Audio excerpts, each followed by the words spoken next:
Que estén presentes los estudiantes de la Universidad Autónoma de Chiapas, de la clase de Proyectos Sociales de Comunicación del octavo semestre, vienen acompañados de la doctora Juliana Matus. Muchísimas gracias por acompañarnos. Es muy importante que compartan este tipo de experiencias y que escuchemos las opiniones de la gente joven, así es que gracias por estar aquí. Este es un evento que organiza el Congreso del Estado en coordinación con una agencia de comunicación, Glifos Comunicaciones, es una asociación civil, es la primera agencia de comunicación para el cambio social. Y la idea, ustedes ya pasaron a visitar la exposición de retratos y tengo entendido que tienen comentarios, me gustaría escucharlos después de la conferencia, con mucho gusto, o si quieren anotarme un papelito y golpearme como quieran. Entonces, este ciclo de conferencias que está integrado por 3 eventos que empiezan hoy, es hoy, mañana y pasado mañana a las 11 de la mañana, es un espacio de reflexión y de debate sobre la situación de la mujer y la política en el estado de Chiapas. Tenemos aquí la presencia de miembros del Congreso del Estado. Esta legislatura está integrada por 16 mujeres y es ya un orgullo, un gran avance, es muy importante.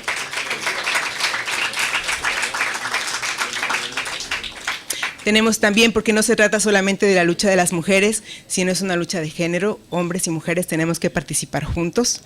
Y me han preguntado mucho por qué una agencia de comunicación, una periodista está involucrada en este tipo de actividades. Creo que esta frase del escritor y político cubano José Martí ilustra muy bien y responde por mí, de alguna manera, el por qué estamos nosotros involucrados en estos eventos. Dice así: las campañas de los pueblos solo son débiles cuando en ella no se alista el corazón de la mujer. Pero cuando se estremece y ayuda, cuando la mujer, tímida y quieta de su natural, anima y aplaude, cuando la mujer culta y virtuosa unge la obra con la miel de su cariño, la obra es invencible.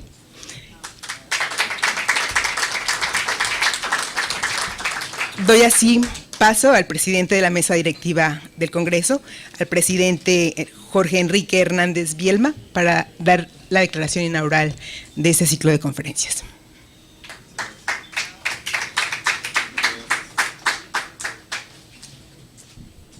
Muchas gracias, muy buenos días. Gracias, Elba, por estas excelentes palabras y esta excelente idea de traer al Congreso, a la casa de todas y de todos, para siempre tocar temas tan importantes.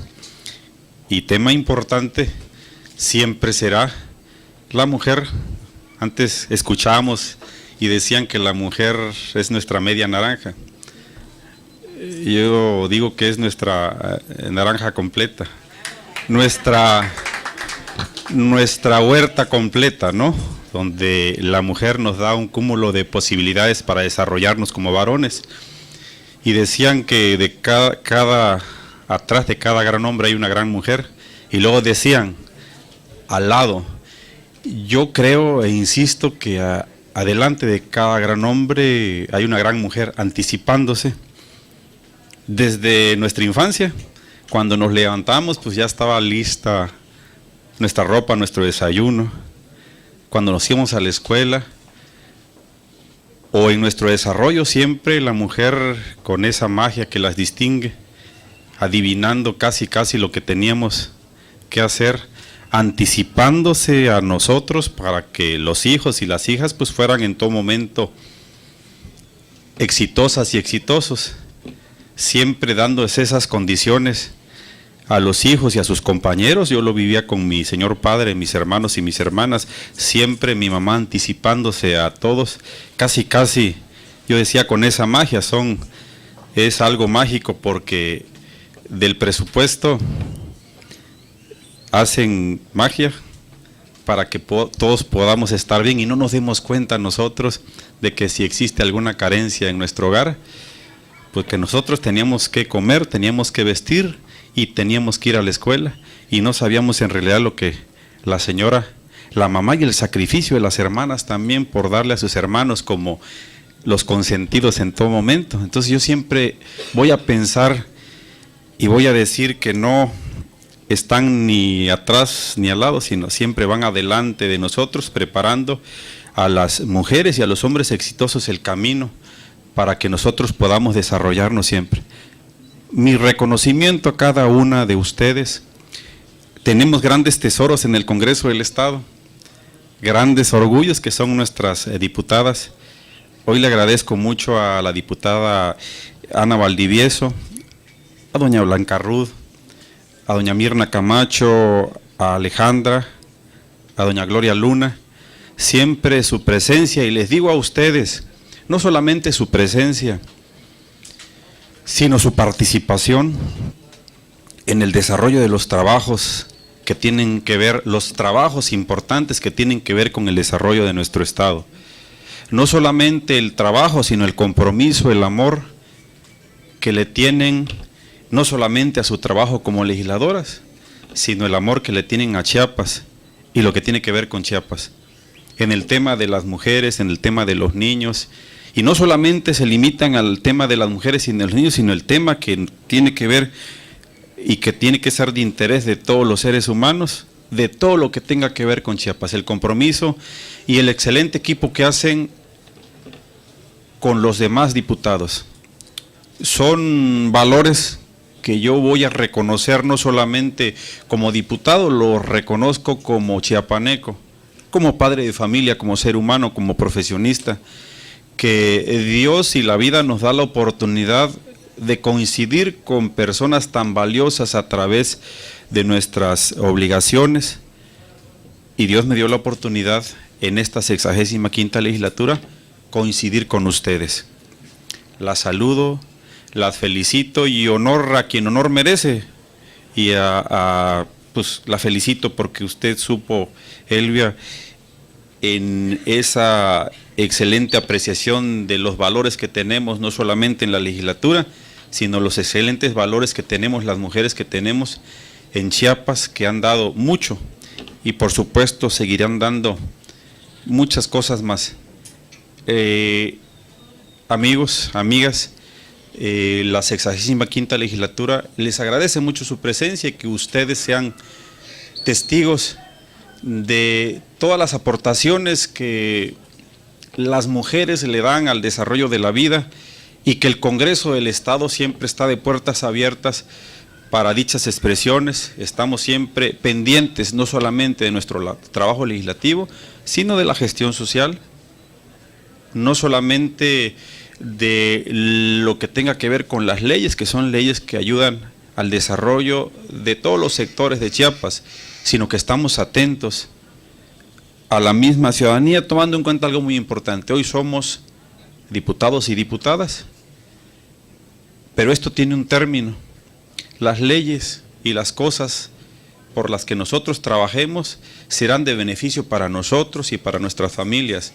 Si hacemos las cosas bien y trabajamos como lo marca la ley y nuestra obligación, pues estaremos beneficiados nosotros, ¿sí?, de estas leyes, porque somos hoy y seremos siempre hasta el final de nuestra existencia ciudadanas y ciudadanos chiapanecos, orgullosas y orgullosos de nuestro Estado. Muchas gracias, les agradezco mucho y un aplauso para ustedes. Muchas gracias. Y hoy saludo y agradezco la presencia de la doctora Inés Castro Apresa. Seguros estamos que tendremos una excelente exposición, que aprenderemos mucho de las experiencias que ustedes traen y que nos vienen a compartir de forma noble, sin ningún recelo, para que a nuestras compañeras y lógicamente a nosotros nos sean de mucho beneficio. Si me permiten, podré inaugurar sí, les pediría que se pusieran de pie. Muchas gracias.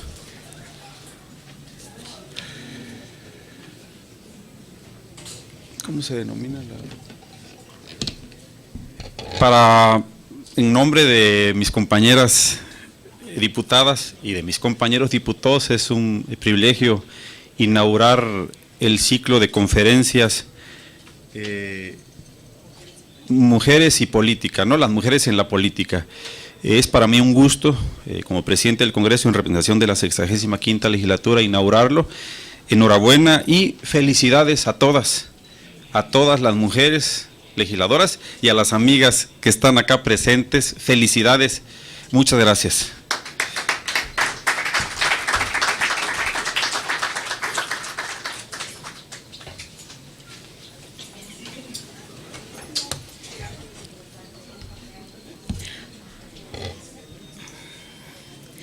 Muchas gracias al diputado Jorge Enrique Hernández Bielma, presidente de la mesa directiva del Congreso. Les voy a explicar un poco la dinámica de la conferencia. Vamos a tener una ponencia primero de unos 45 minutos y va a haber un espacio de 15 minutos para preguntas y respuestas. ¿Sí? Nuestra ponente hoy, estamos realmente agradecidos de que haya venido a acompañarnos en esta conferencia, es la doctora Inés Castro Apresa. Ella es doctora en Sociología Política por la Universidad Nacional Autónoma de México, con una maestría en Sociología Política en el Instituto Dr. José María Luis Mora. Ha realizado un postdoctorado en la Universidad de La Laguna en Tenerife, en el Instituto Universitario de Estudio de las Mujeres. Ha sido también investigadora visitante en ese mismo instituto y en el Instituto Iberoamericano de la Universidad de Gotemburgo, en Suecia. Tiene varias publicaciones, me voy a permitir solamente mencionar las que están relacionadas con mujeres en cargos de elección popular. Entre las publicaciones que tiene son La participación política de las mujeres en México, Mujeres en cargos de elección popular y toma de decisiones, un documento publicado por la Comisión Nacional de Derechos Humanos, y en la presentación la CNDH señala que las investigaciones publicadas evidencian la actual situación del binomio relativo a la participación política como un derecho humano y su incidencia en relación con el principio constitucional de igualdad. Otra publicación son Los derechos políticos de las mujeres y los pueblos indios en la tercera circunscripción plurinominal, de las conquistas internacionales a los logros y las limitaciones locales, publicado por el Tribunal Electoral del Poder Judicial de la Federación.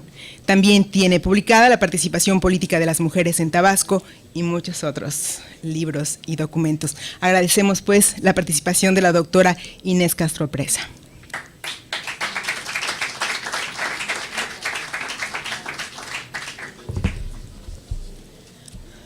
Muy buenos días.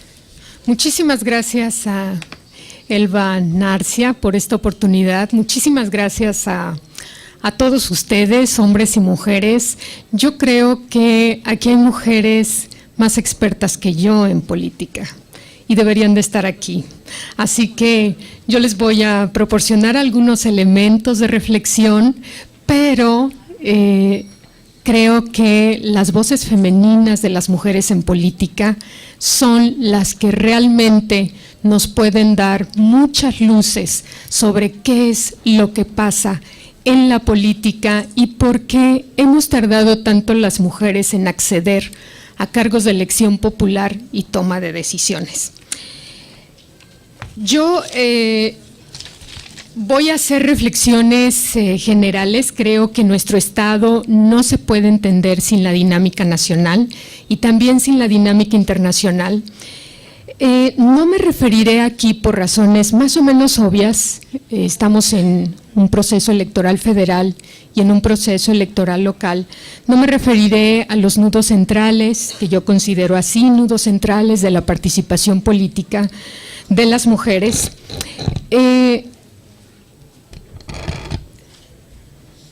Haré, reflexiones generales. Para mí lo central, además de las cifras, cuántas mujeres, cuántos hombres, en las cuotas de género, las modificaciones en la legislación. Sí, gracias, muy amable. Las modificaciones en la legislación a lo largo del tiempo, importante todo ello sin duda alguna. Para mí lo más importante son las relaciones de género y las relaciones de poder en los partidos políticos y en el recinto legislativo entre los grupos parlamentarios. Esto lo digo a partir de mis investigaciones realizadas a nivel nacional con la Comisión Nacional de Derechos Humanos en el estado de Tabasco, donde nos metimos a fondo con otra colega, Esperanza Tuñón y yo, a ver los 50 últimos años de la participación de las mujeres. Inclusive ella me dijo: Inés, le sacaste agua a las piedras, porque si aquí estamos carentes de estudios, y en ese sentido agradezco mucho esta iniciativa de Elba Narcia, en Tabasco, fíjense, es peor aún la falta de referentes de conocimiento sobre las mujeres, que yo creo que además esto tiene que ver mucho también con cuánto hemos alcanzado las mujeres en la política.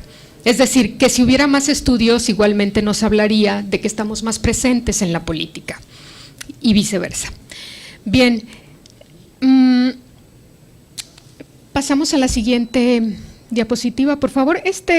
Quise traer unas 3 diapositivas y mostrárselas muy rápidamente. Este es un mapa, salió hace unos días, todo está en internet. Son países con gobiernos encabezados por mujeres. Fíjense ustedes el número tan reducido, 19. La siguiente, por favor. Esta es una viñeta, no sé qué tan cierta sea hoy por hoy, yo creo que hemos avanzado mucho, pero quiere reflejar la viñeta quiere reflejar las dificultades que atraviesan las mujeres en las carreras de diferente tipo. La siguiente, por favor. Bueno, esta es una fotografía de fines del siglo pasado que se refiere a que ninguna mujer que se respete a sí misma debería desear o trabajar por el éxito de un partido que la ignora. Ustedes me dirán si es o no cierto. La afirmación la hizo, por favor, la siguiente, una sufragista, Susan Brown Anthony, que luchó por conseguir que las mujeres pudieran votar en Estados Unidos. La siguiente, por favor. Bueno, rápidamente, estas son fechas trascendentes desde la perspectiva de los derechos políticos de las mujeres, es decir, el derecho a votar y ser votada. En 1916 se realiza el primer Congreso Feminista en Yucatán, y lo menciono porque tiene relación directa con el hecho de que en 1922 en Yucatán las mujeres acceden al derecho al voto en las elecciones municipales. En 1923 se conquista ese mismo voto en San Luis Potosí. En 1925 en Chiapas y Tabasco las mujeres conquistan el derecho a votar en elecciones municipales. Yo no quisiera dejar de hacer notar aquí un fenómeno que llama mucho la atención a nivel nacional, y es el hecho de que es el sureste donde conquistamos el derecho al voto. ¿Por qué será? No hay estudios precisos. Hay uno publicado en inglés sobre Chiapas, pero curiosamente no aparecen las mujeres. Y sin embargo las mujeres pues dimos muchas batallas, siempre damos batallas. Las cuotas de género, la paridad son resultado de las luchas de las mujeres. Siguiente, por favor. En el 36 en Puebla se reconoce el voto de las mujeres a nivel municipal. En el 42 se reconoce a nivel nacional el voto de las mujeres en los procesos municipales. En el 53, ya sabemos, el voto de las mujeres a nivel federal es reconocido, y esta historia podría seguir, digamos, desde muchas perspectivas, desde luego de quién es la primera mujer que accede a la Diputación Federal, quién es la primera mujer que accede a la Diputación Estatal, etcétera, es decir, mujeres en cargos de elección popular, ¿no?, que es una parte de la historia que poco a poco tiene que irse visibilizando más y más. La siguiente, por favor.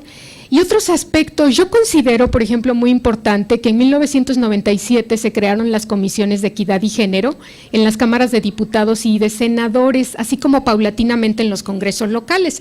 En Chiapas, en 1997, existió la comisión que se llamó Comisión de Atención a la Mujer y a la Niñez, en donde estuvieron 6 legisladores, legisladoras, 3 de ellas mujeres de distintos partidos políticos. La siguiente, por favor. Bueno, estos datos, todas estas cifras y muchas que me faltan, nos revelan una realidad muy drástica. La historia de la participación política de las mujeres es muy reciente. Durante mucho tiempo vivimos como un fenómeno natural la exclusión de las mujeres en la esfera pública, tanto en relación al derecho a votar como más aún el derecho a ser votada, en su participación en cargos de elección popular y toma de decisiones. Su ausencia la dábamos por sentado. Si nosotros nos ocupamos de leer a los teóricos de la ciencia y la filosofía política, a los fundadores de estas disciplinas, observaremos que recogen sin más el hecho de que fuesen hombres blancos, y con propiedades, es decir, hombres ricos quienes podían votar y ser votados. En los orígenes, la inclusión se ganó a través de un par de siglos, poco más. Esto lo muestra el estudio clásico en este tema de T.H. Marshall, de Clase Social y Ciudadanía, quien observa la conquista progresiva de derechos políticos, económicos y sociales en los siglos XVIII, XIX y XX, respectivamente, en Inglaterra. Desde el punto de vista de los sujetos de derecho, de quienes pueden votar y ser votados, las mujeres hemos sido las últimas en conquistarlo. ¿Qué quiere decir esto? Bueno, otra vez que naturalizamos la desigualdad entre hombres y mujeres. Sin embargo, en algún momento de la historia empieza a ser relevante esta cuestión. Se convierte en tema y el tema se convierte en un problema. Y al ser un problema, pensamos en qué solución darle, ¿no? Y en ese sentido van las cuotas de género y la paridad. Siguiente, por favor. Quiero mencionar rápidamente que en 1995, en la Declaración de Beijing, en la Cuarta Conferencia Mundial sobre la Mujer, en el punto 13 se señala que la potenciación del papel de la mujer y la plena participación de ella en condiciones de igualdad en todas las esferas de la sociedad, incluidos la participación en los procesos de adopción de decisiones y el acceso al poder, se reconoce que son fundamentales para el logro de la igualdad, el desarrollo y la paz. Y en la plataforma de acción de esa misma conferencia, en las esferas de especial preocupación, se exhorta a todo mundo, a gobiernos, comunidad internacional, sociedad civil, sector privado, etcétera, a que se adopten medidas estratégicas en esferas decisivas de especial preocupación, como es la desigualdad entre la mujer y el hombre en el ejercicio del poder y en la adopción de decisiones a todos los niveles. Bueno, a partir de este año, aunque el tema de la participación de las mujeres en la vida pública ya era un tema muy importante, desde 1995 cobra relevancia. Siguiente, por favor. Siguiente.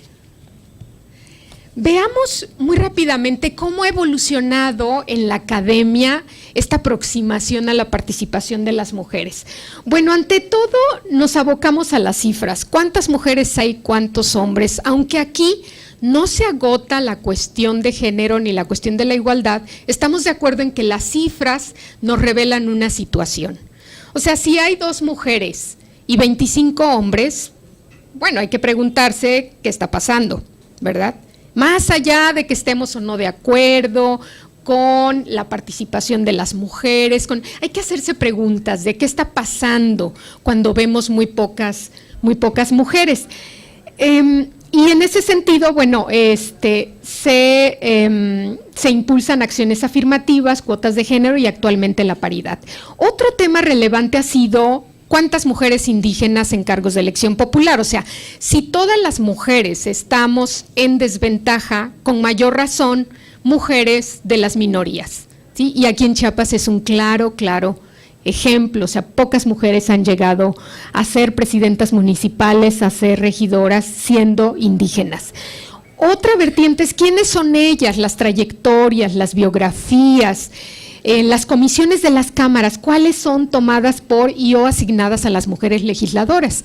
Aquí los estudios han puesto, si me regalan un poquito de agua, por favor. Aquí los estudios han puesto de relevancia en el pasado que las mujeres tomaban o eran asignadas a comisiones propias de mujeres. Lo pongo entre comillas porque, claro, de servicios, por ejemplo. Sí. Ay, muchas gracias. Muy amable. Yo creo que esto está cambiando. Yo creo que esto está cambiando y ya los estudios lo están mostrando, es decir, mujeres empiezan a meterse en temas de economía, de medio ambiente, de agricultura, poco a poco empiezan a incursionar en temas tradicionalmente asignados a las mujeres. Siguiente, por favor. Otro tema muy importante, a ver, ¿qué temas impulsan las mujeres legislativas? Aquí nuestras mujeres políticas saben muy bien qué temas impulsan. Yo recientemente tuve una alumna durante un mes de la Universidad Veracruzana y está trabajando este tema para su tesis de maestría. O sea, ¿qué temas impulsan las mujeres legisladoras? Yo le recomendé que pusiera atención también a qué temas impulsan y no pasan. en un momento dado. O sea, ¿qué quiere decir eso? No solo cuáles proponen y pasan y se aprueban en el recinto legislativo, no solo eso, para ver el desempeño de las mujeres hay que ver también cuáles son aquellos temas y problemas que promueven y que las fuerzas al interior de los grupos parlamentarios, entre ellos, digamos que no permiten que se aprueben. Aquí hay una veta de estudio bien importante que sigue faltando en Chiapas, ¿sí? Los obstáculos en la promoción de la participación de las mujeres. Bueno, esto ha estado desde el inicio.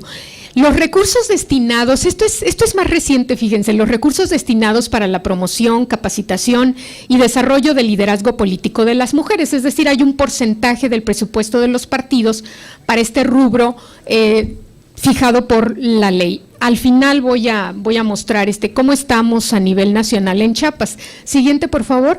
Miren, yo soy académica y en este momento hablo desde la academia, ¿no?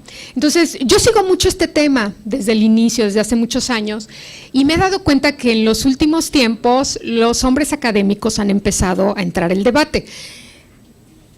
Yo creo que esto es muy importante, es decir, que hombres y mujeres discutamos, estudiemos el tema, hablemos en los distintos espacios públicos de qué está pasando, cuáles son los problemas. A mí me llama la atención y yo respeto mucho a mis compañeros varones, tengo un esposo, tengo hermanos, tengo padre, tengo amigos, o sea, respeto mucho a los compañeros varones, pero sí me llama la atención que en la academia varios están reflexionando, diciendo, es que no se ha demostrado ni filosóficamente ni políticamente si la calidad de la representación ha mejorado con las mujeres. Bueno, la respuesta es muy sencilla. O sea, ¿por qué no nos hacemos la misma pregunta con los hombres? ¿No? Bueno, pero también bueno, se me fue la otra idea. Pero yo creo que esto hay que subrayarlo porque me llama mucho la atención que me voy a permitir señalar, a pesar de que no lo voy a hacer durante el desarrollo de esta exposición, un nombre, porque fue un hombre que estuvo al frente del Instituto Federal Electoral, Luis Carlos Ugalde, que es el que está, uno de los que está cuestionando, ¿no?, este tema de la inserción de las mujeres en la política. A mí me parece muy grave.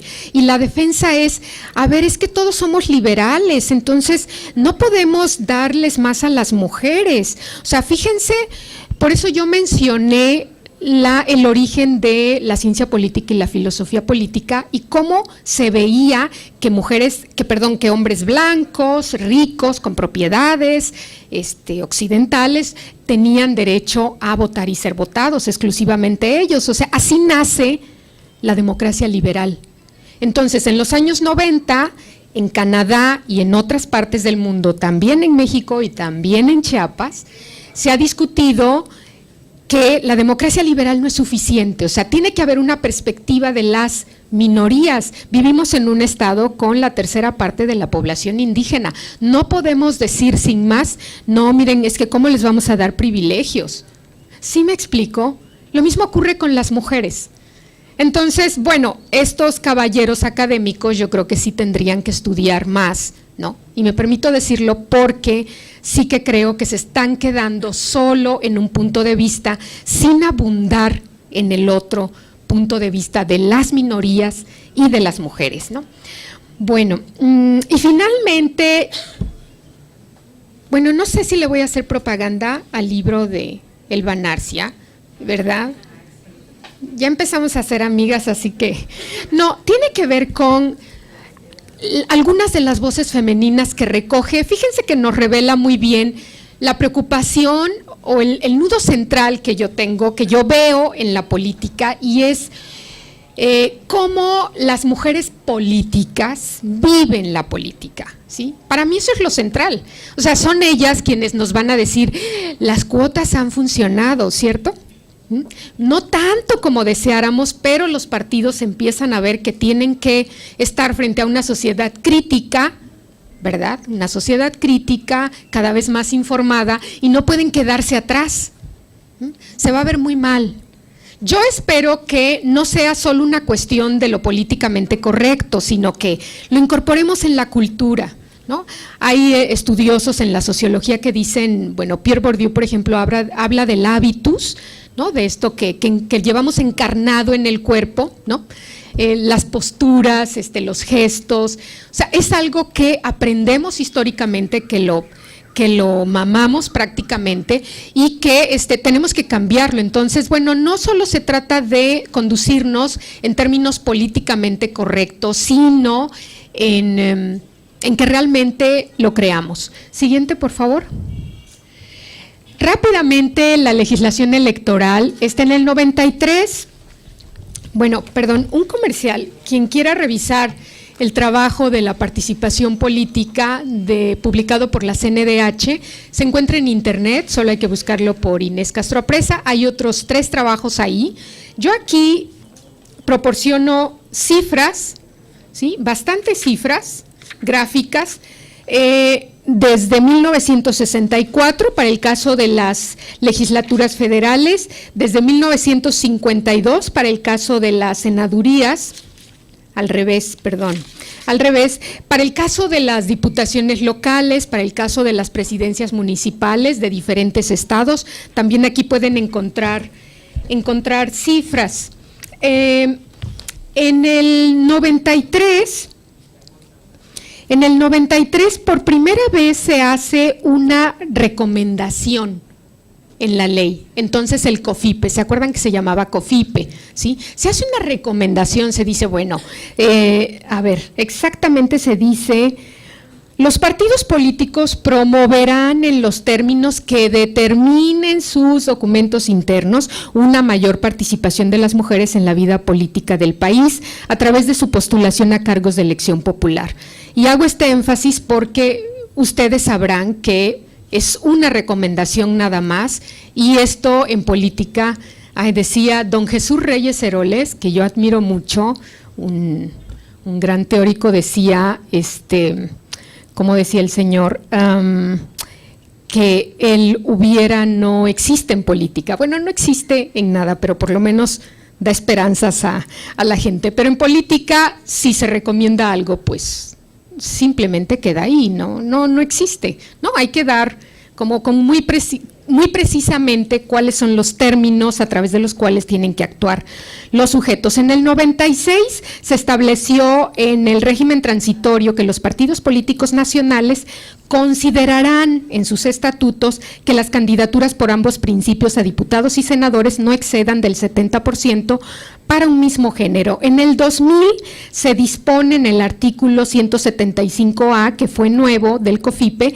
que de la totalidad de solicitudes de registro, tanto de las candidaturas de diputados como de senadores que presenten los partidos políticos o las coaliciones ante el IFE, en ningún caso incluirán más del 70% de candidatos propietarios de un mismo género, y por primera vez, estamos hablando del 2002, se anuncian posibles amonestaciones públicas. Siguiente, por favor. Bueno, en el 2007 aumenta la cuota mínima del 30 al 40% de diputados propietarios de un mismo género, procurando llegar a la paridad. Esta legislación, esta reforma electoral fue muy importante.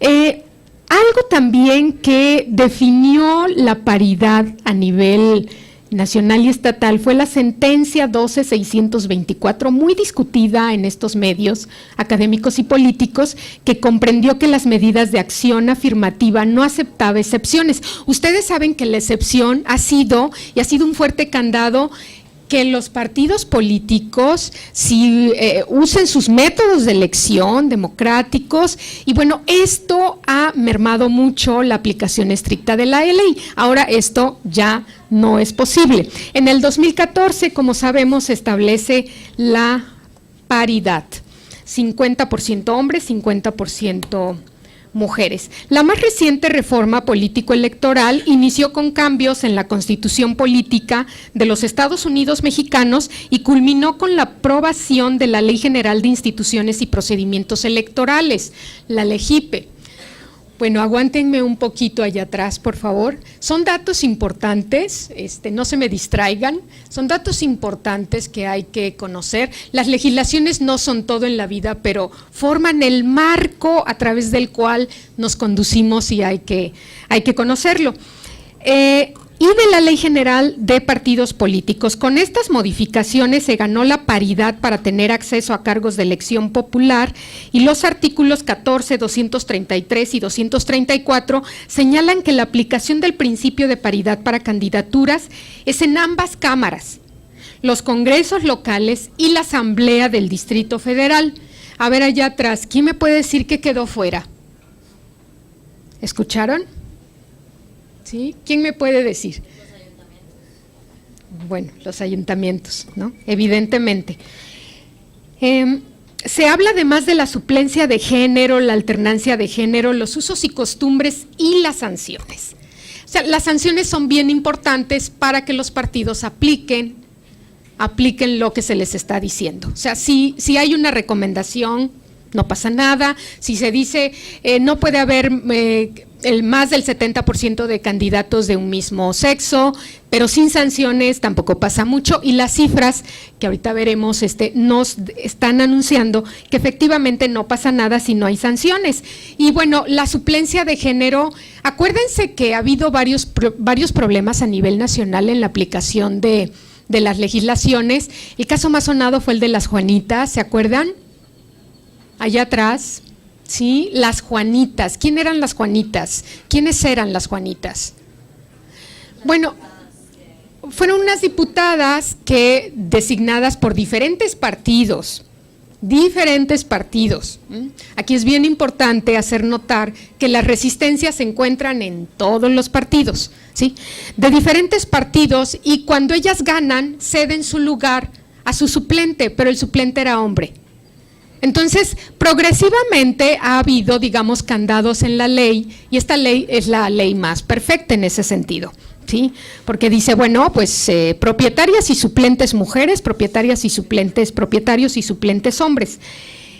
Bueno, pese a los grandes avances, muchas cuestiones quedaron pendientes en esta ley. La paridad, como ya decíamos, en candidaturas a cargos edilicios, a cargos en los ayuntamientos, la paridad en los órganos de dirección y cuerpo decisorio de los partidos políticos, la paridad en los órganos electorales, tanto administrativos como jurisdiccionales, del Instituto Nacional Electoral y de los organismos públicos electorales locales, los OPLES. Como desde el año pasado se preveía, resta ver qué métodos de selección de candidaturas están aplicando los partidos para asegurar ese 50-50% hombres y mujeres.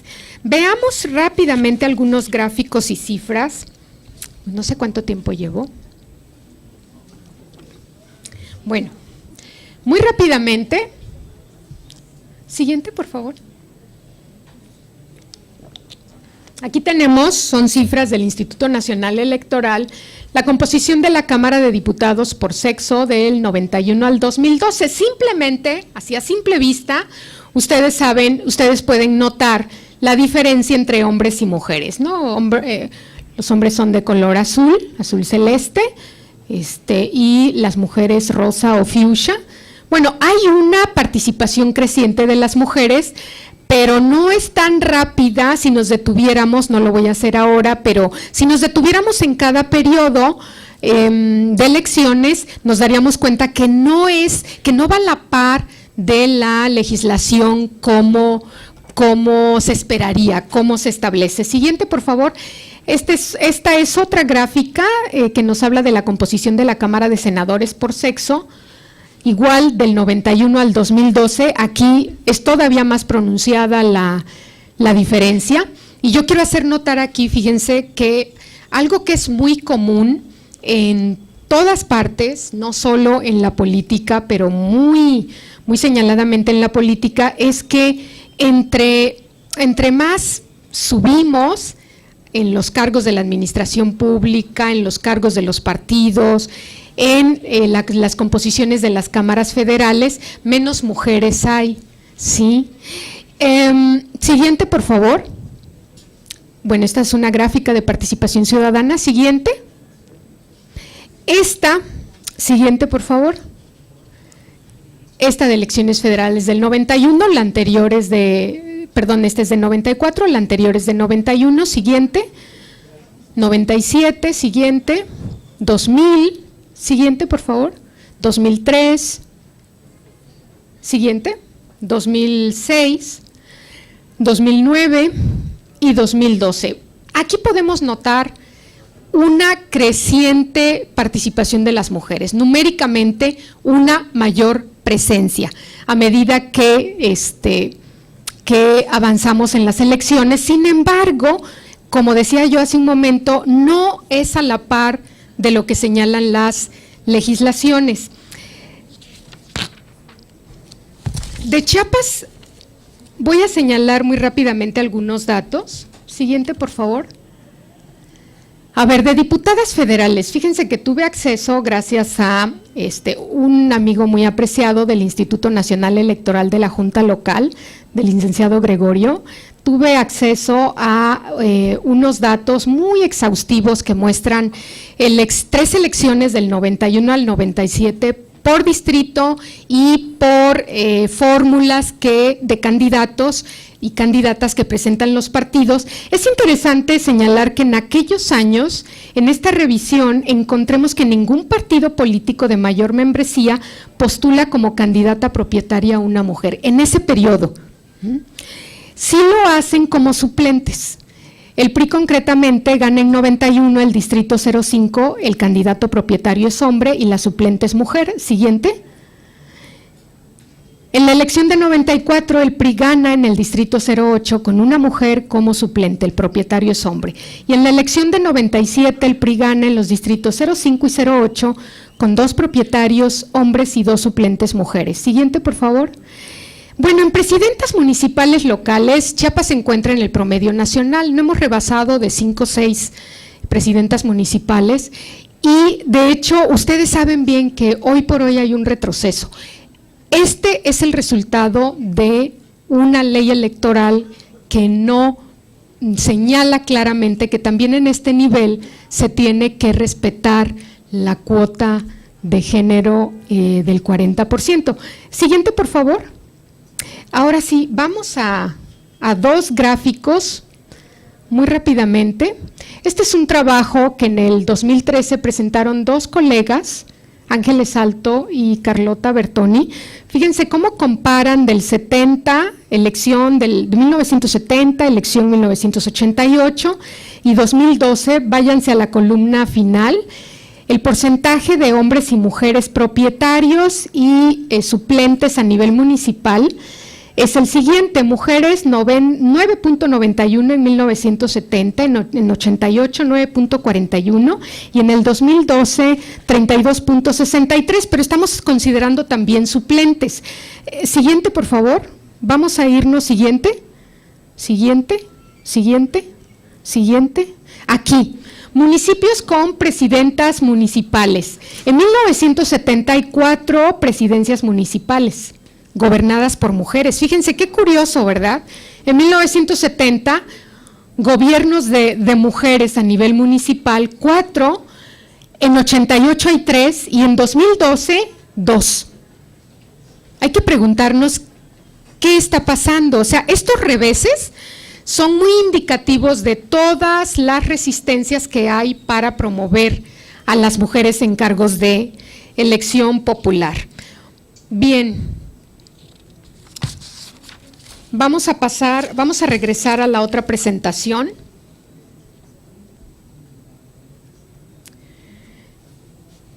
Siguiente.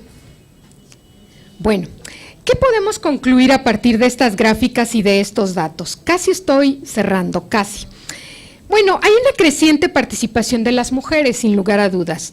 Hay enormes dificultades de los partidos políticos, casi por igual, desde los de mayor membresía hasta los de menor membresía, por incorporar en sus filas a mujeres. Los primeros escaños siempre invariablemente son ocupados por hombres, lo que se observa en ambos tipos de partidos. Hay matices, fíjense. No lo voy a mencionar en este momento, para, bueno, que no se vea que es publicidad, pero lo anunciaré en otro escrito, pero sí hay matices. O sea, yo veo que casi en general los partidos tienen esa tendencia, ¿sí? A que las primeras posiciones sean de hombres, para los hombres. Una afirmación general válida es que la ideología de izquierdas, derechas y centro, con todo lo problemática que resulta desde hace unas 3 décadas a nivel mundial y desde hace 1 o 2 a nivel nacional, no es tan importante, fíjense, a la hora de analizar qué partidos son más proclives a incorporar a las mujeres. Además, aquí hay que tener mucho cuidado porque nos llevamos sorpresas. Hay estudios en este sentido, a propósito de qué temas impulsan las mujeres. Partidos políticos cuya ideología, lo pongo entre comillas, nos indicaría que no promueven la participación de las mujeres, en realidad sí lo hacen. Y al contrario, partidos políticos que por su ideología pensaríamos que promueven la participación política de las mujeres no necesariamente lo hacen. Bueno, hay un trabajo de Sara Patricia Villagra que aquí me gustaría comentar a propósito de esto de las ideologías. Se llama y se encuentra también en internet, ¿cuáles son las prioridades legislativas de las diputadas mexicanas? Observa que se ha incrementado el total de propuestas que hacen las legisladoras y que se centran en temas determinados, sensibles al género y reformas a la Constitución, pero que cada vez más incursionan en otros temas. Pero lo más llamativo, dice ella, y por ello mismo lo cito en este punto, lo que resulta contradictorio, dice, y llama la atención, es el énfasis de las legisladoras panistas a los issues, a los temas feministas con sus iniciativas sensibles al género, y por su parte el interés de las legisladoras de izquierda en issues más masculinos, con propuestas, masculinos entre comillas, con propuestas legislativas en torno a la seguridad, la justicia y el trabajo. Esto, o sea, lo que nos indica es que las mujeres estamos incursionando en todos los temas, ¿sí? Y que eso es positivo. O sea, y que no solo nosotras tenemos que, no solo ustedes, diputadas distinguidas, tienen el interés o la obligación de impulsar temas de género, sino también los hombres, ¿sí? Esto es lo que nos indica, ¿no?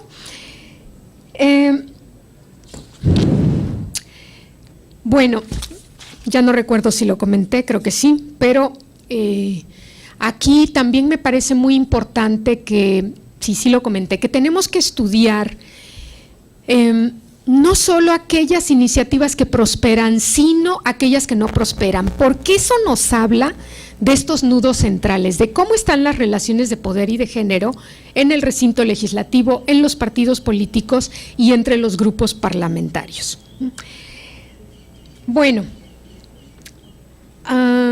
Otra afirmación general válida de todas estas cifras que vimos muy rápido, con alguna excepción, es que cuando el partido político es de nueva creación o es de menor membresía, los cargos de elección popular ganadores son para los hombres y más tardíamente para las mujeres. Otra evidencia es que hay más mujeres electas por el principio de representación proporcional. Sigue habiendo desigualdad entre hombres y mujeres por tal principio, pero hay más mujeres aquí que por el principio de mayoría relativa. ¿Qué querrá decir esto? Hay que ver partido por partido, elección por elección y en algunos momentos caso por caso para dar respuestas certeras. Yo aventuro 2 cosas que además es lo que está, digamos, en otros estudios y no solo en el mío o en mi percepción como ciudadana. Por un lado, que esa vía es una vía que no demanda trayectoria política necesariamente o trabajo de base, sino que puede ser otorgada por pertenecer a una familia política, lo que no está mal. O sea, yo he encontrado también a nivel nacional, en este estudio del que ya hice publicidad, que mujeres con familias políticas, pues es más fácil que tengan acceso a cargos de elección popular. Esto no es nuevo, pero yo intento demostrarlo, digamos, argumentarlo, ¿no? Reflexionarlo. Y por otro lado, por la vía plurinominal, han tenido cabida mujeres con trayectorias distintas a la política, trayectorias ciudadanas, si me lo permiten así. Yo creo en este término, lo podemos discutir, pero yo creo que sí hay una trayectoria ciudadana. Entonces, son vías que les permiten a diversas mujeres acceder a cargos de representación plurinominal, y que está bien, ¿no? A mí me parece bien, pero no deja de ser revelador igualmente de desigualdades. Por otro lado, vale la pena resaltar que hay ejemplos claros de que las luchas por las diputaciones de mayoría relativa son ganadas por mujeres, tanto a nivel federal como estatal. En este libro encontramos experiencias bien interesantes, ¿verdad? Y otras que habrá que seguir trabajando y estudiando y publicando. E inclusive en casos donde los distritos son los llamados perdedores o perdidos desde la perspectiva de un partido político. Acuérdense que un tema que ha estado en la agenda de discusión es que los partidos designan a mujeres en distritos perdedores. Hay que seguir viendo esto, pero aún en esos, y esto se muestra en varios estudios, yo también lo encontré, que las mujeres van ahí y al hacer trabajo de casa por casa, pueblo por pueblo, que van hablando de su programa y que lo cumplen, pues ganan, ¿sí? Con una reelección legislativa veríamos que las mujeres también podrían repetir y que los hombres también, si hacen un buen trabajo, ¿verdad? Todos estos diseños institucionales sí influyen en la conformación de la nación, de la república, del Estado que tenemos, ¿sí? Hay que poner atención en ello. Bueno, finalmente, con las gráficas y los datos podemos apreciar que sí hay un impacto significativo de la legislación en la participación de las mujeres en cargos de elección popular. Bueno, un impacto significativo, pero al mismo tiempo modelado, condicionado, supeditado a las dinámicas partidarias. Si la misma ley avanza en el reconocimiento de la importancia de la participación de las mujeres en cargos de elección popular, pero pone el candado de que las cuotas se cumplirían, excepción hecha cuando las candidaturas se definieran por procedimientos internos, democráticos, de los partidos políticos, no podíamos esperar que la cuota se cumpliera a cabalidad.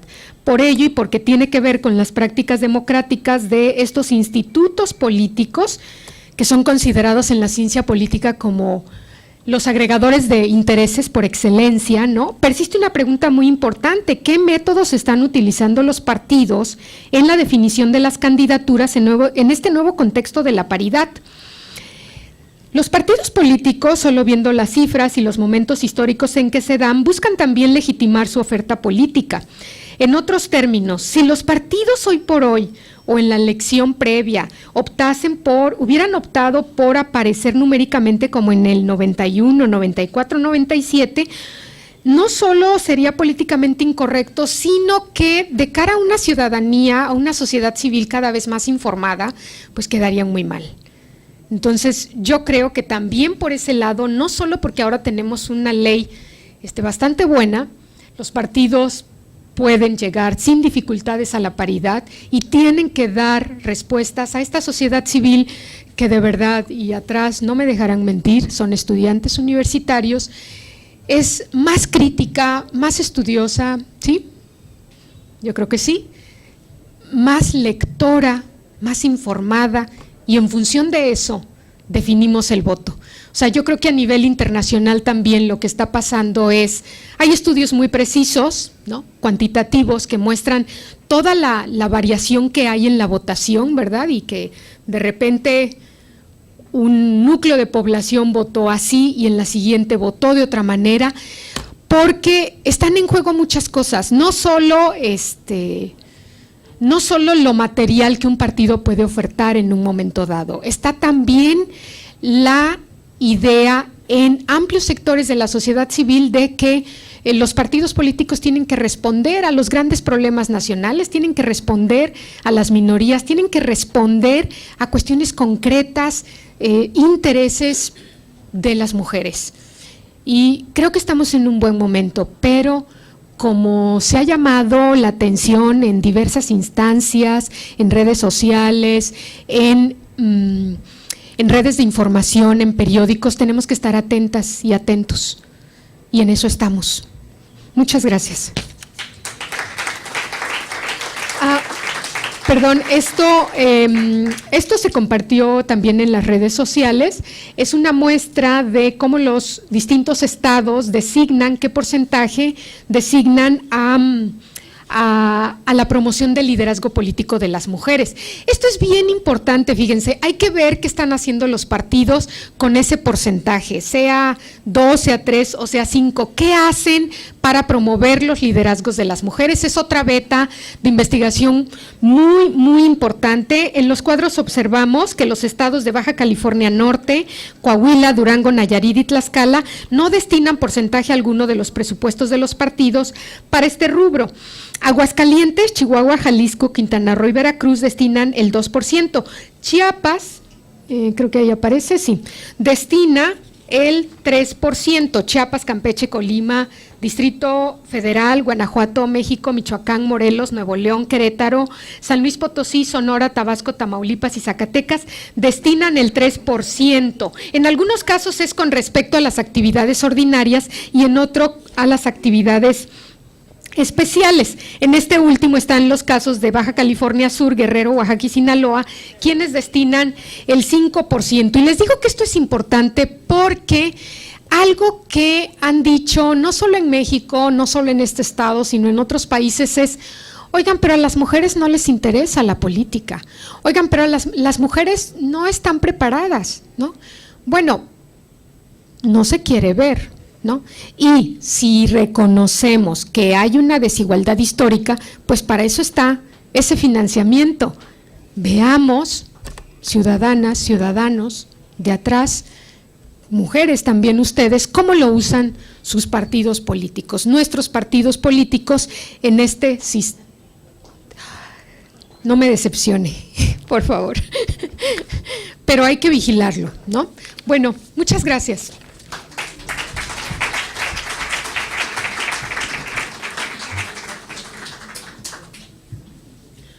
Vamos a pasar a la sesión de preguntas y respuestas, pero quiero antes agradecerles infinitamente a las diputadas Ana Valdivieso y Alejandra Soriano por todo su apoyo de las comisiones de Equidad de Género y de Atención a la Mujer y la Niñez. Está aquí Vicky Rincón, tenemos a Holly Matus también, que participaron en el proyecto del reconocimiento a las mujeres de participación política. No tenemos espacio para muchas preguntas, pero si alguien tiene algún comentario, Alejandra. Bueno, antes que nada, muchas gracias por la ponencia, muy importante, y hacer la referencia de que en la Constitución del Estado sí se contempla la paridad, también en la integración de los ayuntamientos. A diferencia de la reforma electoral federal, en la Constitución ya está legislado. Sin embargo, habla de la integración. No hemos llegado, aunque ya es un avance a diferencia de otros estados de la República, no hemos llegado todavía a la paridad 50-50 de quienes encabezan las presidencias municipales. Entonces, eso todavía va a seguir, aún se cumpla, va a seguir arrojando como resultado el que todavía no podamos reducir este número de 2 presidentas municipales que tenemos el día de hoy en Chiapas. Eso por un lado.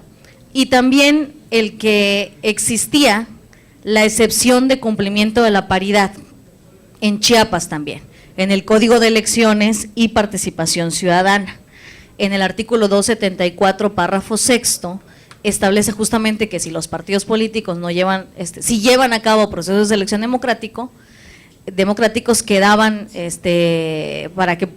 quedaban exceptos de poder cumplir la paridad. Sin embargo, recurrimos eso a través del PRD, el presidente nacional recurrió ante la Suprema Corte de Justicia y se logró a través de una acción de inconstitucionalidad que la Corte resolviera que era inválido esta excepción, invalidó esta excepción de cumplimiento de la paridad. Entonces, pues más bien el llamado es a los partidos políticos a que respeten la resolución de la Corte para que sí se impulsen tanto la mitad de candidatas a diputadas locales, deberían ser 12 mujeres, porque son 24 distritos, 12 mujeres candidatas a diputadas locales, y en la integración de cada uno de los ayuntamientos, pues de forma paritaria, impulsar mujeres.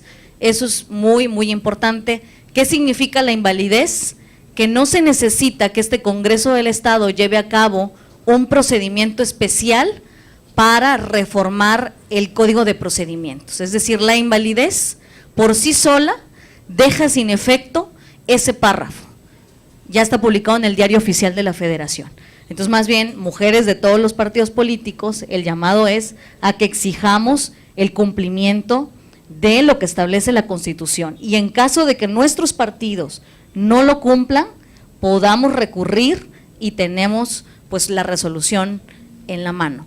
Lo otro que es muy importante que pudiera investigarse es el tema del financiamiento.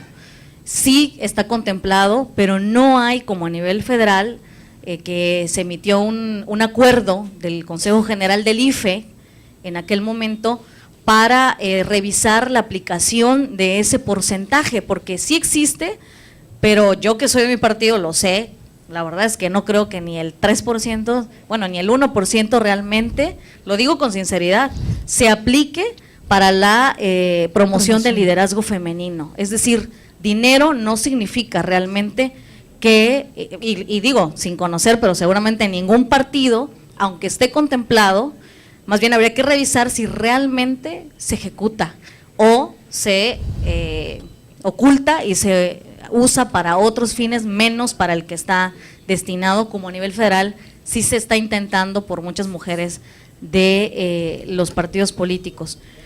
Sí. Y bueno, yo felicito a Elba porque también visibiliza la parte de nosotras las mujeres en la política, la parte de mujeres, es decir, no solo nuestro quehacer, sino también pues que tenemos que conciliar con nuestro otro aspecto que es muy importante, pero que también pues es bastante complicado conciliar, pues ser madres, asumir las responsabilidades de las personales, el trabajo doméstico con pues nuestro trabajo profesional, que también pues es muy importante. Pues hasta ahí. Y también lo otro, escuchaba hace poco, desigualdad económica y social es igual a desigualdad política. ¿Por qué solo somos pluris? Pues porque no estamos en las mismas condiciones económicas y sociales que los hombres. Ellos ya han tejido por años, por siglos, relaciones de poder no solo político, sino económico y también por supuesto social. Entonces entramos, cuando ellos ya tienen vinculaciones empresariales, con quienes tienen el recurso, quizás algunos, y no quiero decir todos, pero ya han hecho incluso riqueza al amparo del poder, nosotras competimos frente a esa desigualdad económica. Si de por sí los partidos políticos, entre partidos de los que tienen más recursos de prerrogativas frente a los que tienen menos recursos, la competencia es desigual, ahora para las mujeres, pues mucho más desigual, porque no contamos con los mismos recursos económicos y entonces pues nuestra carta de presentación será nuestro trabajo, nuestra fuerza, nuestra voluntad, pero mientras la ponderación sea quien tenga más dinero y esta ponderación de que político pobre, pobre político, pues qué futuro nos espera a las mujeres compitiendo en distritos por vía de voto directo, salvo que obviamente tengamos circunstancias que tenemos que construir o bien algunas circunstancias que nos permita la inercia, romper con esa inercia, ¿no? Que tampoco hay que tirarnos a la calle ni mucho menos, pero visibilizar esa parte también. Entramos a las reglas que han construido los hombres. Muchas gracias, diputada.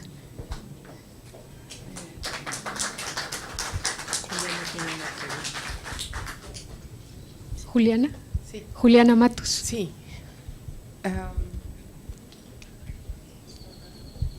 Sí. Me parece que este espacio es una oportunidad para, pues, un poco también promover estos temas de género. Estamos aquí de la universidad y creo que mis alumnos también aquí en esta experiencia que nos presenta la doctora Inés de este trabajo, pero sobre todo también lo que hay atrás del trabajo académico, que es la parte metodológica, ¿no? O sea, cómo se construye una investigación, que es también un poco el motivo que nos trae aquí a nosotros, y sí me gustaría que la doctora Inés nos platicara un poquito cómo pensaste esta parte metodológica para hacer este rastreo. Aquí en esta tabla, por ejemplo, del financiamiento para la promoción del liderazgo, ¿qué criterios, cómo construiste esta tablita y cuáles fueron tus referentes para armar estos porcentajes? Gracias. Gracias. Gracias, Juliana. Por favor. Sí. En primer lugar, muchas gracias por esta muy interesante ponencia, porque nos aporta muchos datos, nos refresca otra vez la memoria colectiva de las mujeres de que todavía hay un largo trecho que recorrer antes de alcanzar la plena igualdad. Aunque siempre me he resistido yo a que seamos tratados como minorías, porque las mujeres, sobre todo electoralmente, a veces somos ligeramente una mayoría. Sí. Pero en la representación política ya no lo somos. Ahí sí nos reducen a la mínima expresión. La pregunta que quería yo hacerle, doctora, es ¿qué piensa Naciones Unidas del avance de la equidad entre hombres y mujeres en México ahora en 2015? ¿Cómo vamos? ¿Vamos a buen ritmo? ¿Vamos atrasados? Hace muchos años se decía que para alcanzar esta equidad se requerirían algo así como 80 años, 90 años. México, ¿cómo va? ¿Cómo va su ritmo de igualdad? Esa es la pregunta. Muchas gracias. Gracias, muy amable. ¿Alguien más? ¿Alguna otra pregunta para de una vez? ¿O comentario? Por favor, caballero. Muchas gracias. Es muy interesante todo esto. Siempre estoy a favor de las mujeres porque son más en mi casa. Y si no estoy a favor, pues me va mal. Estoy inquietado, o sea, he visto cómo las mujeres se ayudan mucho entre sí, todas son una en muchas situaciones y al mismo tiempo todas son contra. O sea, no sé cómo le hacen para esa magia de que de repente hay un problema y todas se ayudan y luego hay una propuesta y todas se destruyen. Y luego esa frase que dice, no, entre mujeres nos podemos despedazar y jamás nos haremos daño y cosas por el estilo. Aquí mi inquietud es con respecto al conflicto de intereses, tanto partidario como de mujer. O sea, ¿cómo le van a hacer o cómo le hacen las mujeres cuando tienen su propio interés y tienen que seguir el de su partido? Y cuando encuentran un interés de una compañera de otro partido que está en contra de su partido o viceversa, ¿no? Esta pregunta pues es para las políticas que están en actuación. Gracias. Sí. Una pequeña Gracias. pregunta. Se habla que vivimos actualmente en un sistema de partidos políticos en decadencia, que no representan a la sociedad en general, ni los intereses de la sociedad. Con las cifras que tú has estado manejando, ¿tú consideras que este sistema, no por partido, sino el sistema en general, está en decadencia, se mantiene, se fortalece? ¿O cuál es tu visión sobre esto?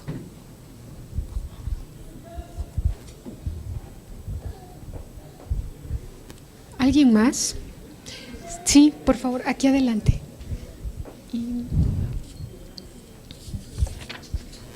Antes que nada, agradecerle a Elba la oportunidad que nos da de aprender a través de tu ponencia, Inés, muy interesante. Gracias. Pero también una pregunta muy concreta, muy práctica. Ahora con el nacimiento de tantos partidos políticos nuevamente, se prevé que se pueda pulverizar el voto y que puedan tener ciertas acciones de inactividad ciudadana, inclusive por tantos partidos políticos que nacieron y que actualmente no sé cuál va a ser el juego y cuál es la observación que ustedes los académicos y analistas le están dando a este fenómeno y cómo podría en un momento dado repercutir en esta votación, en esta elección próxima y cómo podría repercutir en la del 2018. Muchas gracias. Gracias por tu respuesta. Gracias. Bueno, podemos hacer un corte. Le agradezco a la diputada Soriano el añadido. Tenía aquí mis notas referentes a Chiapas en la parte de legislación electoral, que desde luego fue un proceso muy interesante, ¿no? Evidenció, digamos, todas estas dificultades que hay dentro de los partidos, pero también las luchas que se dan por hacer modificaciones que beneficien a las mujeres. La pasé por alto porque estaba con el otro texto. En fin, le agradezco sus añadidos, sus precisiones. Yo creo que efectivamente hay una parte muy humana en este tema y en otros que no debe pasar por alto. A mí, de hecho, siempre me llama la atención cuando leo a un autor, a una autora, cómo fue su vida personal, sea de ciencia política, que es mi profesión, o de literatura, o lo que sea. Siempre me interesa qué hizo, cómo vivió, o qué hace, cómo vive. Creo que es bien importante. Muchas veces a partir de eso también se entiende la obra, ¿no? Y yo creo que en el caso de las políticas, de las mujeres políticas, ocurre como las mujeres académicas, las mujeres de otras profesiones, quienes nos enfrentamos a el dilema de o soy exitosa en la profesión o trato de conciliarla si quiero mantener mi profesión con la vida personal. Bueno, esa es mi propia historia y tengo altibajos en eso, ¿sí? En parte se explican algunos bajones en mi carrera precisamente por invertir el tiempo, que no estoy arrepentida, a la educación de una pequeña y al florecimiento de una familia. Creo que eso sigue siendo un signo de todas nosotras, más allá de las generaciones. ¿Por qué? Y aquí fíjense que por eso, aunque no lo leí, yo sí rescaté de la Cuarta Conferencia Internacional de Beijing un punto referente a ver si lo encuentro, un punto referente a, si no recuerdo mal, en la plataforma de acción se destaca que debe haber una igualdad también en el cuidado de los hijos y en el cuidado de la familia, todo lo que esto implica. Estaba en una de las diapositivas, claro, no lo leí por la prisa, por ver, bueno, cómo reaccionarán, mantener la atención, pero ese es un punto central, de verdad. No vamos a alcanzar niveles de igualdad si no resolvemos eso. Por eso, una teórica que a mí me gusta mucho, me llama mucho la atención, siempre la he seguido desde la adolescencia, Marta Lamas, aborda ese punto. Dice, bueno, empezó, digamos, ella está haciendo el camino de regreso, empezó, digamos, resaltando, bueno, sí, hay que estar ahí en la esfera pública, y en los últimos años ha dicho, a ver, ¿qué está pasando en la esfera privada? Porque si no resolvemos ahí nudos problemáticos, las mujeres vamos a tener ese techo de cristal, ¿no? Que no solo se debe a eso, ¿no? También a las relaciones de poder, pero no vamos a poder romper con nada ese techo de cristal, o es muy difícil, no es imposible, pero es muy difícil, y yo creo que lo ha destacado muy bien usted, diputada, y creo que las mujeres que estamos aquí sabemos muy bien de qué estamos hablando. ¿Cómo se construye la investigación? Miren, yo he intentado, digamos, para este tema y para otros, ver cómo está la situación en términos de números, ¿no? Aquí es súper necesario partir de ahí. También estoy asesorando una tesis, por ejemplo, sobre mujeres y ciencia. Ustedes saben que en las ciencias duras, exactas, ¿verdad? También ahí las mujeres brillamos por nuestra ausencia. Los números son importantes, pero luego hay que ver, bueno, ¿quiénes son las mujeres que están ahí? No las que no están, sino quiénes están ahí, cómo son, qué dicen, qué piensan, qué hacen en el espacio privado, qué hacen en su ámbito, en su profesión, sí, pasar como cada vez más al análisis más cualitativo.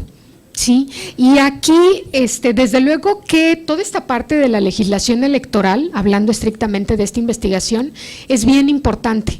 O sea, las leyes no lo son todo, pero las leyes nos diseñan un país. Yo decía hace un momento, nos diseñan una república, nos diseñan, y bueno, entre mejores leyes tengamos, y tenemos muy buenas, mejores situaciones tendremos, mejor país tendremos. Creo que hay, en este caso y en otros, siempre hay que ver cómo estamos en términos de la legislación electoral. Yo creo que actualmente tenemos una de las mejores, y a nivel de América Latina, pues son como unos 6 países que tienen la paridad, no más, ¿no? O sea, hay otros que están ya por abajo de nosotros. ¿Qué resultados habrá? Es lo que estamos presenciando justo en este momento en los 2 procesos, y que presenciaremos con posterioridad a las jornadas electorales. Entonces, el análisis de la legislación es un punto muy importante. Los últimos cuadros que mostré del financiamiento destinado a la promoción del liderazgo de las mujeres, yo creo que es un tema de la mayor importancia por la razón que yo comenté hace rato, de que se piensa que las mujeres no tenemos las habilidades para estar aquí en la política, en este recinto, ¿verdad? Por ejemplo, que las mujeres no tenemos el tiempo, que no nos interesa. Entonces, bueno, si eso se cree, con mayor razón hay que destinar financiamiento partidario para esto. ¿Cómo lo están haciendo? Aquí ya tengo algunas luces, ¿no? Creo que hay que ver esta parte. Una amiga muy apreciada, Clara Scherer, acaba de publicar un libro sobre la sentencia de 2012. Dice que hay que vigilar la paridad, ahora, pero también hay que ver cómo se está usando ese dinero. Y yo creo que bien valdría la pena seguir impulsando investigaciones de corte político electoral aquí en este estado. Carecemos muchísimo de eso, sabemos poquísimo, o sea, hay que sacarle, como decía mi amiga Esperanza Tuñón, agua a las piedras, pero sí que creo que hay que ver cómo se está usando o cómo se debería usar. Entonces, esa parte también me parece muy importante. Si te fijas, Juliana, son como varias aristas, ¿no? Es la vida de las mujeres, es cómo estamos en la legislación, pero ¿qué se hace con este dinero? ¿Realmente se está usando o no? ¿O es para viáticos o es para, ¿no? Para mi compadre o para qué es, ¿verdad? Son muchas cosas. Ojalá algunos chicos y chicas de las que están aquí se animen a trabajar esto contigo, que tú también eres una experta, digo tú también, una experta en comunicación política. Bueno, ¿cómo estamos? ¿Cómo estamos en la actual situación? En las últimas semanas han salido noticias, ¿verdad?, al respecto, y lo que aparece es que no estamos muy bien. Las cifras nos indican que no estamos bien, que ha habido avances, pero que dependiendo del objetivo del milenio que toquemos, habrá avances y notaremos también grandes estancamientos o incluso retrocesos, ¿verdad? Yo no dejo de sorprenderme por qué solo 2 presidentas municipales en el estado, cuando en 1970 mostrábamos el cuadro de Ángeles y Carlota, había 4 presidentas municipales. O sea, ¿qué pasa? ¿Verdad? Entonces hay avances, pero también hay retrocesos y estancamientos. Pienso que en México, por otro lado, se ha dado históricamente se ha dado fuerza a la creación de partidos nuevos. Se ha motivado desde la legislación al mantenimiento de partidos con… Acuérdense, hace años solo se exigía tener 1% a nivel nacional, de ahí se pasó al 1.5%, de ahí al 2%. Entonces, es una legislación que promueve la creación, muy laxa, yo creo, ¿no? Lo digo con todo el respeto desde la perspectiva de la democratización de la vida nacional, pero también un poco preocupada o mucho preocupada porque ese financiamiento no se destina a saciar necesidades, a solventar necesidades urgentes, económicas que tiene la mayoría de la población, y este estado que tiene una población bastante pobre. Entonces, bueno, por un lado yo creo que se genera desde la legislación, se promueve la formación de partidos nuevos, se los mantiene con reglas muy laxas. Si nos comparamos con otros países, bastante laxas, no voy a mencionar el caso de Estados Unidos, ¿verdad? Ahí se requiere del 25% de la votación para permanecer, ahí se promueve claramente un bipartidismo, aquí un pluripartidismo. El problema es cómo vemos, yo creo que los partidos van desapareciendo sin ni siquiera dar muchas veces cuenta del patrimonio que han generado a raíz de la bolsa de recursos que otorga el Instituto Federal Electoral, ahora el Instituto Nacional Electoral. Sí puede haber una pulverización, pero al mismo tiempo creo que si los partidos de mayor membresía o los otros no responden, no han respondido, la ciudadanía tiene que optar por otras alternativas, y la novedad en esta elección, que ya existía pero se ha retomado, las candidaturas independientes, ¿no? O sea, ahora hay esa posibilidad y vamos a ver qué resultados tiene. Yo creo que hay que verlo, no recuerdo quién lo comentó, sí, ¿no? Desde las dos perspectivas, sí. Una legislación que ha promovido partidos políticos de verdad, históricamente se puede ver, ¿sí? Toda esta promoción de partidos nuevos o de partidos con muy baja membresía que se mantienen por una legislación laxa y que de repente desaparecen sin darnos cuenta de qué hicieron con los recursos que son finalmente de toda la ciudadanía. Eso por un lado, pero por el otro ¿están respondiendo a las expectativas de la ciudadanía los partidos existentes, sí o no? ¿Y cuáles son las opciones? Bueno, ahí hay unas opciones y está también la opción de las candidaturas ciudadanas. Y finalmente, bueno, creo que están relacionadas las dos cuestiones sobre el sistema de partidos políticos. No sé si agoté todo, pero creo que con esto cerraría.